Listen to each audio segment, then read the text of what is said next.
भारतीय संविधान की विशेषताओं के बारे में हम अध्ययन कर रहे थे। भारतीय संविधान की कई विशेषताओं का अध्ययन हम कर चुके हैं। जैसे हमने पढ़ा कि भारत का जो संविधान है वो एक निर्मित संविधान है, एक लिखित संविधान है। भारत का संविधान दुनिया का सबसे विस्तृत संविधान है। भारत का संविधान लोकप्रिय संप्रभुता पर आधारित संविधान है। भारत का संविधान संपूर्ण प्रभुत्व संपन्न लोकतांत्रिक गणतांत्रिक संविधान है। भारत का संविधान समाजवादी और धर्मनिरपेक्ष है। भारत के संविधान ने संसदात्मक शासन व्यवस्था को ग्रहण किया है। भारत ने संघात्मक शासन व्यवस्था को ग्रहण किया है, जिसमें कुछ एकात्मक लक्षण भी है। भारत का संविधान मौलिक अधिकार भी नागरिकों को प्रदान करता है। ऐसी अनेक विशेषताओं का हम अध्ययन कर चुके हैं। भारतीय संविधान की कुछ और विशेषताओं का अध्ययन आज हम करेंगे। भारतीय संविधान के अंतर्गत हम देखें तो भारतीय संविधान ने सांप्रदायिक प्रतिनिधित्व, नेक्स्ट अगर अपन इसकी विशेषता देखें तो भारतीय संविधान ने सांप्रदायिक प्रतिनिधित्व प्रणाली का अंत किया है और वयस्क मताधिकार प्रणाली का प्रारंभ किया है। तो नेक्स्ट इसकी विशेषता अपन देख सकते हैं, वयस्क मताधिकार को प्रदान किया गया है।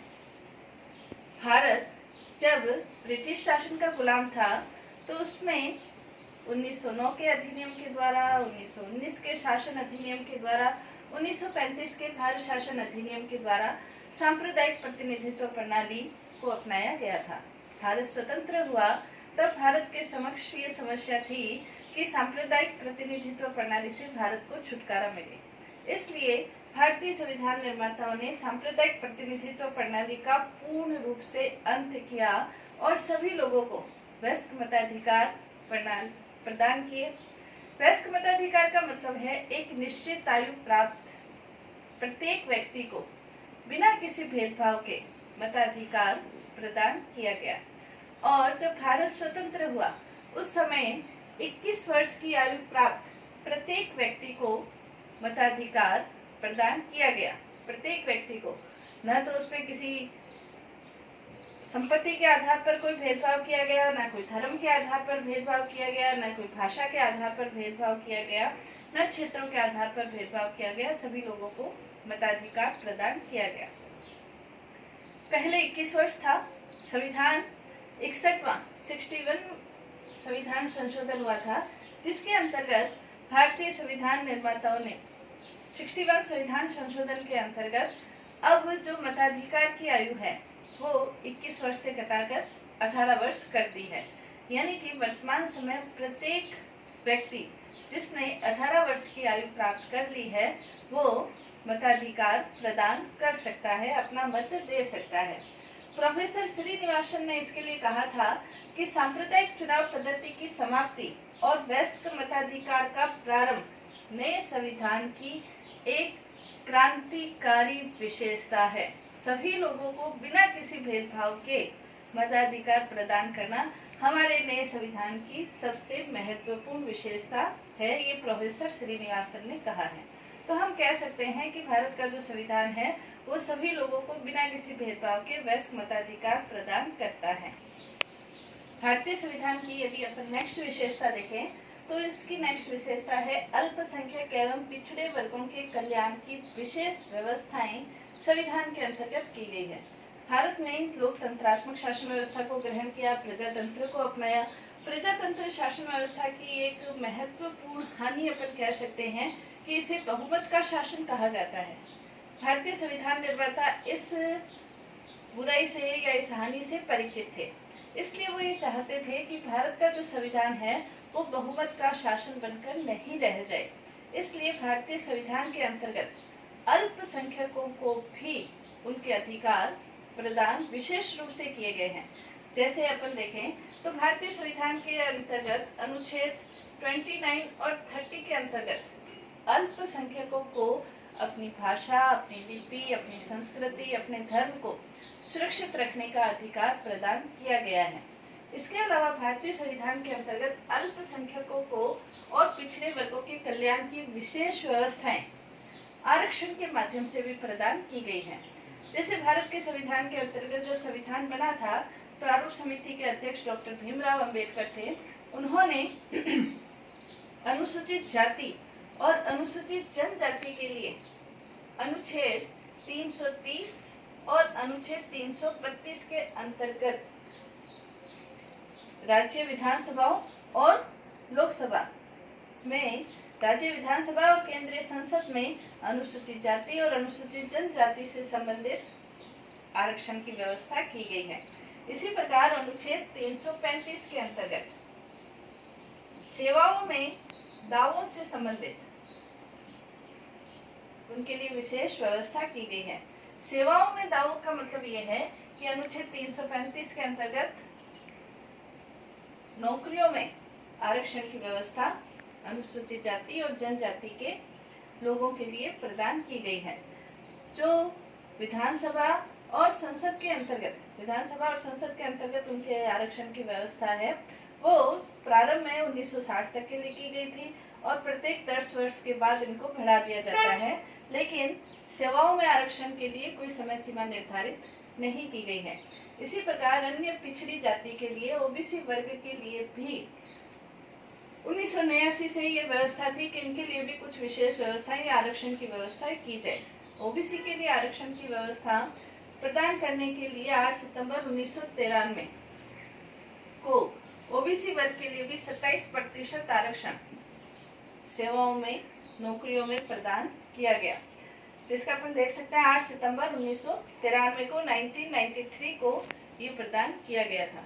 ओबीसी के लिए एक विशेष चीज ध्यान में रखने की है कि ओबीसी वर्ग में, अन्य पिछड़े वर्ग में जो क्रीमी लेयर है, उनको इन आरक्षण का लाभ प्रदान नहीं किया गया है। तो भारतीय संविधान अल्पसंख्यकों को, पिछड़े वर्गों को, इनका समुचित ध्यान रखते हुए इनकी व्यवस्थाएं की गई है। अब ये क्वेश्चन उठता है कि जो प्रजातंत्र है वो समानता के सिद्धांत पर आधारित है। जब लोकतंत्र समानता के सिद्धांत पर आधारित है, तो क्या इस प्रकार की व्यवस्थाएं समानता के सिद्धांत के विरुद्ध नहीं है?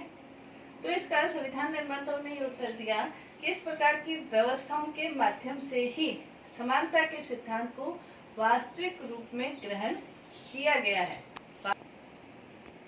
समानता के वास्तविक रूप में लक्ष्य को प्राप्त करने की कोशिश की गई है। नेक्स्ट अपन विशेषता देखें, सामाजिक समानता की स्थापना। भारतीय संविधान के अंतर्गत लोकतंत्र को अपनाया गया है। लोकतंत्र समानता के सिद्धांतों पर आधारित है। समानता के सिद्धांतों पर आधारित होने के कारण न सिर्फ लोगों को राजनीतिक समानता प्रदान की गई है, बल्कि आर्थिक समानता स्थापित करने की कोशिश की गई है। साथ ही साथ सामाजिक समानता स्थापित करने की कोशिश की गई है, ताकि लोकतंत्र के वास्तविक स्वरूप को हम प्राप्त कर सकें। सामाजिक समानता प्राप्त करने के लिए जैसे अनुच्छेद 17 के अंतर्गत, अनुच्छेद 17 के अंतर्गत अस्पृश्यता को अपराध घोषित किया गया है।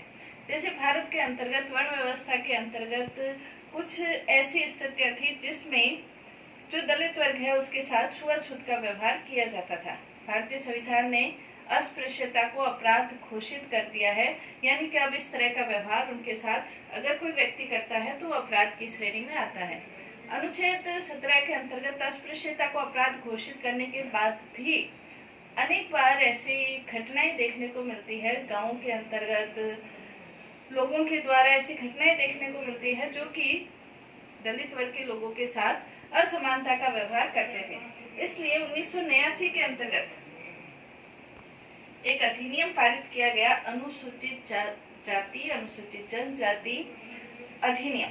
इस अधिनियम को के अंतर्गत अब अस्पृश्यता को जो भी शामिल करता है या अस्पृश्यता करता है, उसके और ज्यादा दंड की व्यवस्था, सजा की व्यवस्था की घोषणा इसके अंतर्गत की गई है। तो हम कहते हैं वास्तविक रूप से सामाजिक समानता की स्थापना करने की कोशिश की गई है, और इसके साथ ही भारत के अंतर्गत किसी भी सार्वजनिक स्थान, सार्वजनिक समारोह में अगर कोई व्यक्ति असमानता का व्यवहार करता है, अस्पृश्यता का व्यवहार करता है, तो वो भी अपराध की श्रेणी में आता है।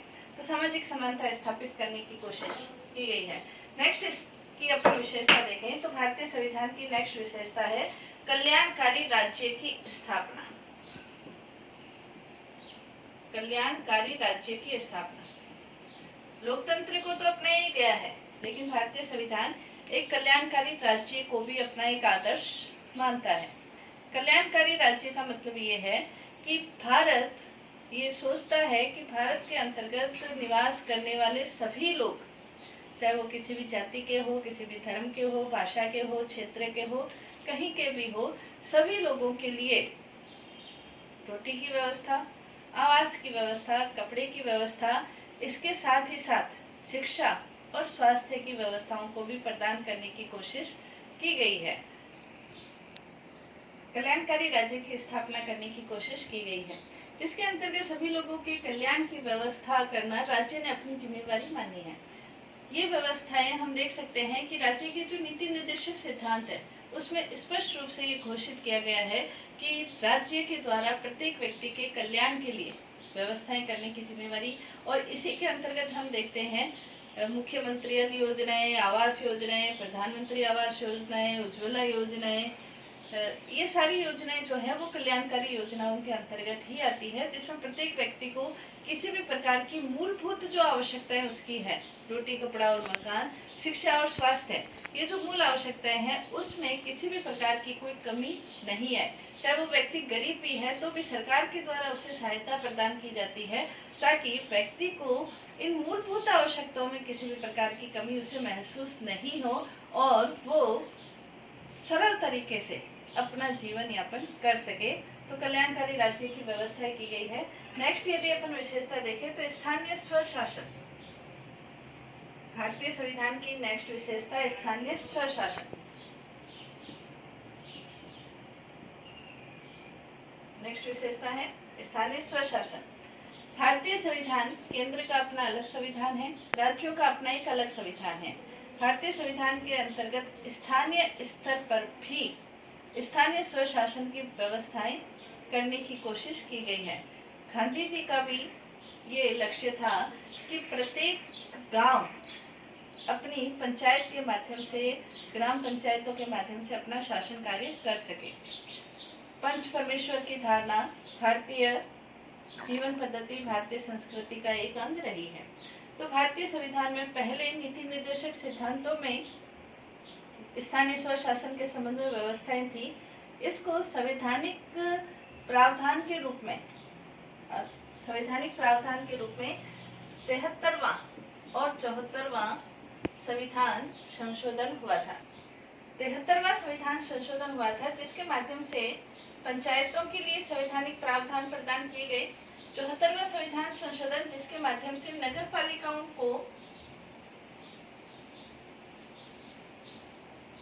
पालिकाओं में भी संवैधानिक प्रावधान के माध्यम से इनको राजनीतिक शक्ति प्रदान की गई।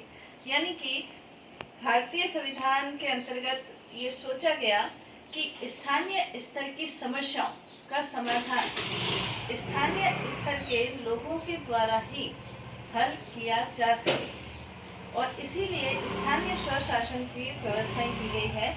यानी कि भारत के अंतर्गत लोकतंत्र को और भी ज्यादा विस्तृत रूप प्रदान किया गया है, ताकि लोकतंत्र के अंतर्गत प्रत्येक व्यक्ति भारतीय शासन में अपने आप को उसका हिस्सा माने और हिस्सा मानते हुए अपना सक्रिय भागीदारी लोकतंत्र के अंतर्गत निभा सके। इसलिए 73वां 74वां संविधान संशोधन जहाँ किया गया, वही भारतीय संविधान के अंतर्गत संवैधानिक रूप से 11वीं और 12वीं अनुसूची के सूची भी जोड़ी गई, ताकि इनको वित्तीय शक्ति भी प्रदान की जा सके, क्योंकि वित्तीय शक्ति के बिना कोई भी संस्था अपना कार्य सुचारू रूप से संचालित नहीं कर सकती है। इसलिए वित्तीय शक्ति भी इसको प्रदान की गई। आर महेश्वरी जी ने भी कहा है, पंचायती राज और नगरीय शासन सहित स्थानीय शासन संवैधानिकरण गणराज्य आरंभ होने के समय से संभवतः अपने प्रकार की सबसे प्रमुख घटना महेश्वरी जी ने इनको कहा है। यानी कि अब जो भारतीय लोकतंत्र है वो प्रत्येक व्यक्ति के पास सक्रिय भागीदारी निभाने के सुनिश्चित करता है कि प्रत्येक व्यक्ति अपने इसमें सक्रिय भागीदारी निभा सकता है। नेक्स्ट यदि अपन इसकी विशेषता देखें, भारतीय संविधान की नेक्स्ट विशेषता हम कह सकते हैं एक राष्ट्र भाषा की व्यवस्था की गई है। भारतीय संविधान के अंतर्गत एक राष्ट्र भाषा की व्यवस्था है। पूरे भारत की, जब भारत का संविधान बना था तो पूरे भारत की एक ही भाषा देवनागरी लिपि में हिंदी को पूरे भारत की राष्ट्रभाषा बनाया गया था। लेकिन हिंदी के साथ अंग्रेजी भाषा को भी 15 वर्ष के लिए सहभाषा के रूप में अपनाया गया था। लेकिन 1965 के अंतर्गत 1965 के अंतर्गत सहभाषा विधेयक पारित किया गया, जिसमें अब हिंदी के साथ अंग्रेजी को भी अनिश्चित काल के लिए सहभाषा के रूप में मान्यता प्राप्त है। इसके अलावा भारत के अंतर्गत जो प्रादेशिक भाषाएं हैं उनको भी मान्यता प्राप्त है। प्रादेशिक भाषाएं भी अपने स्तर पर अपना कार्य कर सकती हैं। तो राष्ट्रभाषा की एक ही राष्ट्रभाषा की व्यवस्था की गई है। नेक्स्ट इसके अंतर्गत हम देखेंगे भारतीय संविधान की विशेषताओं के अंतर्गत कि भारतीय संविधान विश्व शांति का समर्थक है। भारतीय संविधान विश्व शांति का समर्थक है। विश्व शांति का समर्थक है। भारतीय संविधान विश्व शांति का समर्थक है। इसको संविधान में भी स्पष्ट रूप से उल्लेख किया गया है। जैसे संविधान में के अंतर्गत जो नीति निर्देशक सिद्धांत है उसमें अनुच्छेद 51 के अंतर्गत ये स्पष्ट रूप से कहा गया है कि भारत विश्व शांति का समर्थन करता है। भारतीय जो संस्कृति है वो हमेशा से ही वसुधैव कुटुंब की संस्कृति रही है। पूरी वसुधा को, पूरी धरती को वो अपना एक परिवार के रूप में मानती है। भारत कभी भी युद्ध को, साम्राज्यवाद को, उपनिवेशवाद का कभी भी समर्थन नहीं करता है। लेकिन जब भी भारत के ऊपर, भारत की सीमाओं के ऊपर यदि किसी भी प्रकार का आक्रमण होता है, भारत की सीमाओं के ऊपर कब्जा करने की कोशिश की जाती है, तो भारत इसका भी मुंह तोड़ जवाब देने के लिए सक्षम है। जैसे यदि हम वर्तमान समय देखें तो चीन के साथ जो भारत के विवाद की स्थिति है वो इसी के अंतर्गत आती है। विवाद चीन ने उत्पन्न किया है, लेकिन भारत कभी भी अपनी तरफ से किसी भी पड़ोसी राष्ट्र के साथ कभी भी सीमा के संबंध में युद्ध नहीं करता है, क्योंकि भारत हमेशा से ही शांति का समर्थक रहा है। भारतीय संस्कृति हमेशा से ही शांति को अपना आदर्श मानती है। तो भारत युद्ध, साम्राज्यवाद, उपनिवेशवाद सबका विरोध करता है और ऐसे किसी भी समझौते में, संधि में, किसी भी अभियान में, इस प्रकार के किसी भी अभियान में भारत शामिल नहीं होता है। भारत ने आज तक कभी भी किसी भी देश के साथ युद्ध नहीं किया है। इसलिए भारत कह सकते हैं कि भारत विश्व शांति का समर्थक है। तो ये भारतीय संविधान की विशेषताएं हमने पढ़ी है। भारतीय संविधान की विशेषताएं, भारत इसको अपन सारांश रूप में ही कह सकते हैं कि भारतीय संविधान जो भी दुनिया के जो भी अच्छी चीजें थी, जो उपयोगी चीजें थी, उनको अपने देश की परिस्थितियों के अनुसार भारत ने स्वीकार किया है। और अपने देश की परिस्थितियों के अनुसार उन्होंने जो संविधान की विशेषताएं हैं, संविधान है, वो बनाया है। और भारत का जो संविधान है वो दुनिया का एक अनुपम संविधान अपन कह सकते हैं, जिसमें कई बातों का मिश्रण जैसे देखने को मिलता है। संघात्मक शासन प्रणाली है, लेकिन संघात्मक शासन प्रणाली के जो अवगुण थे उनसे भी संविधान निर्माता परिचित थे, और इसके कारण उन्होंने संघात्मक शासन प्रणाली के साथ एकात्मक लक्षणों को भी अपनाया है। क्योंकि संघात्मक शासन प्रणाली आपात की स्थिति का सामना करने में सक्षम नहीं है, तो आपातकाल के अंतर्गत भारत का जो संविधान है वो ऑटोमेटिकली एकात्मक शासन में परिवर्तित हो जाता है। मौलिक अधिकार सभी नागरिकों को बिना किसी भेदभाव के प्रदान किए गए हैं। भारत की बहुत बड़ी विशेषता है संविधान की। वयस्क मताधिकार बिना किसी भेदभाव के प्रदान किए गए हैं। जहां दुनिया के 1947 के अंतर्गत जब दुनिया के अनेक देशों में वयस्क मताधिकार प्रदान नहीं थे, तब भारत की परिस्थितियां ऐसी नहीं थी कि सभी लोगों को वयस्क मताधिकार दिया जाए। शिक्षा की दृष्टि से भारत इतना सक्षम नहीं था, समानता की दृष्टि से इतना सक्षम नहीं था, लेकिन फिर भी भारत ने सभी लोगों को बिना किसी भेदभाव के वयस्क मताधिकार प्रदान किया। और इससे भी सबसे एक अनुपम विशेषता भारत के संविधान की जो हमें देखने को मिलती है वो है स्थानीय स्वशासन। लोकतंत्र को भारत ने प्रत्येक व्यक्ति तक पहुंचा दिया और प्रत्येक व्यक्ति इसमें अपनी सक्रिय भागीदारी निभाता है। विश्व शांति का समर्थक भारत है और ये संविधान में ही निर्धारित कर दिया गया है। तो इन्हीं सब विशेषताओं के आधार पर हम निष्कर्ष रूप में कह सकते हैं कि भारत का संविधान अनुपम, विलक्षण और अपने देश की आवश्यकताओं के अनुरूप एक सही संविधान है।